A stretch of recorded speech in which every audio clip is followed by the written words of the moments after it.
नमस्कार, मी युगा तशीयुधा किचनमध्ये आपले सर्वांचे स्वागत आहे। आज अक्षय तृतीया आणि अक्षय तृतीया तुम्हाला माहिती आहे की घरोघरी पुरणपोळी, आमरस आणि विदर्भातली स्पेशल म्हणजे चिंचवणी केली जाते। तुम्ही गजानन विजय महाराजांच्या पोथीतही ऐकलेला आहे उल्लेख। तर ती चिंचवणी कशी करतात ते आपण पाहूया। चिंचवणीसाठी लागणारं साहित्य बघूया। मी ही 1 वाटी चिंच अर्धा तास गरम पाण्यात भिजत ठेवले। हा वाळाही मी स्वच्छ धुवून तोही पाण्यात भिजत घातलाय। नंतर तूप घेतलंय। कोणी कोणी तांदूळ भिजत घालून घेतात, पण माझ्याकडे तांदळाचं पीठ असल्यामुळे मी हे तांदळाचं पीठ घेतलंय। गूळ आपल्याला जेवढा लागेल त्या प्रमाणात गूळ टाकायचा आहे म्हणून गूळ घेतलाय। चारोळी, जिरे घेतलेत आणि हा पानाचा विडा तयार करायचा आहे। त्याच्यासाठी पानं घेतली 2-3, चुना, कात आणि सुकं खोबरं। सर्वप्रथम काय करायचं, विडा तयार करून घेऊ।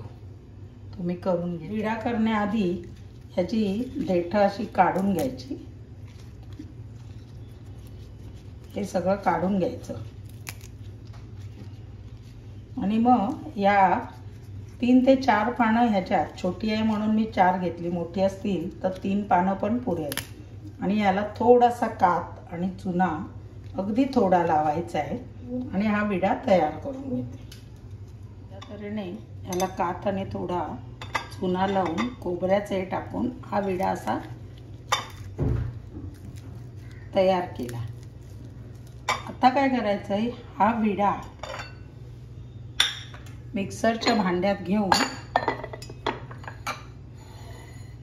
पूर्वी पाट्यावर वाटायचे पण आता हा मिक्सरच्या भांड्यात मी याचे बारीक बारीक तुकडे करते। ह्या असे बारीक तुकडे करून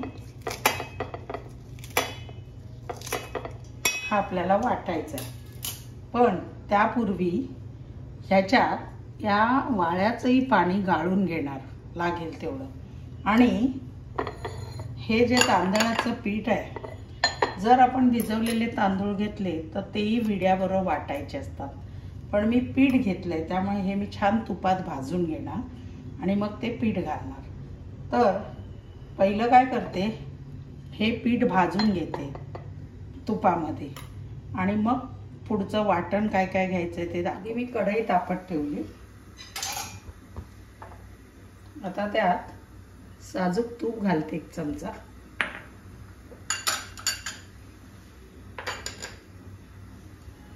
आणि मग हे तांदळाचं पीठ भाजून घेते।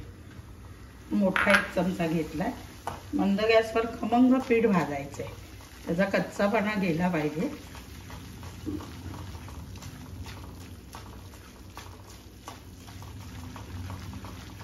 हे भाजून घेते। हे पीठ खमंग भाजलं गेलंय।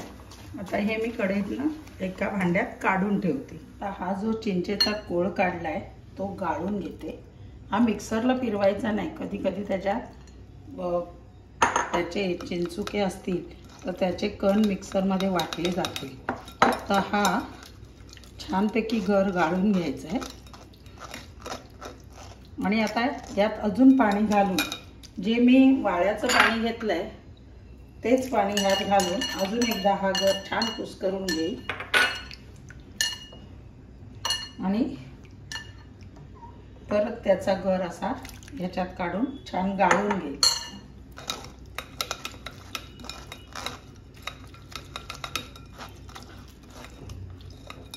असा चिंचेचा गर हा काढून घेतलाय।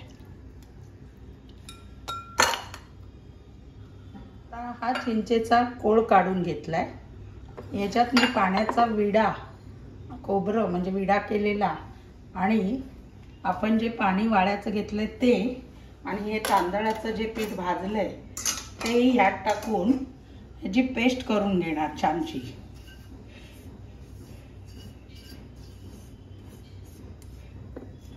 जर तुमचे तांदूळ असतील तर तांदूळ वाटायचे, पण मी ह्याच्या पानाच्या विड्याबरोबरच ती पेस्ट वाटून। आता आपला चिंचेचा कोळ तयार आहे। हे मी वाटून घेतलंय विडा आणि त्याच्यातच तांदळाचं पीठ भाजलेलं आणि वाळ्याचं पाणी टाकून वाटून घेतलं। आणि आता आपल्याला फोडणी करायची। त्यासाठी काय करते, कढईचीच मी ज्यात तांदळाचं पीठ भाजलंय त्याच कढईत पुन्हा 1 चमचा तूप टाकते.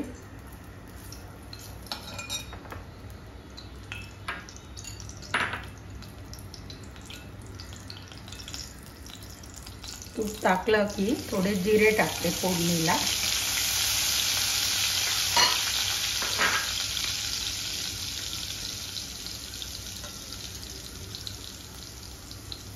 नंतर हा चिंचेचा कोन टाकायचा. नंतर चिंचेचा आंबटपणा बघून गुळाचा खडा टाकायचा आणि हे वाटलेलं तांदळाचं पीठ ते त्यात टाकायचं.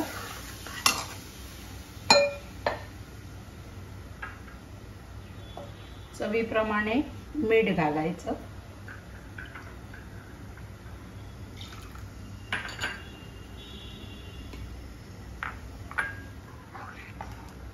हे सगळं घातल्यावर आता ते तांदळाचं पीठ आणि ते टाकण्यामागे हेतू काय आहे तर जरा घट्टपणा यायला. जास्त घट्ट करायचंच नाही. हे पुरणपोळी बरोबर, पोळीशी, भाताशी हे खाल्लं जातं. आता याला छान उकळी येऊन देणार आणि मग त्याच्यातच हे थोडे चारोळे टाकायचे. हे आपल्या आवडीप्रमाणे. गूळ विरघळला आणि छान उकळी आली की आपलं चिंचवणी तयार झालं. त्याला उकळी येऊन देते. हे बघा आपली चिंचवणीला छान उकळी आली आणि ही तयार झाली. आता आपल्याला कितपत घट्ट हवं आहे, पातळ हवं आहे ते आपल्यावर आहे त्याप्रमाणे. आमच्याकडे हे प्यायला आवडतं आणि हे आंबट गोड असं छान प्यायला.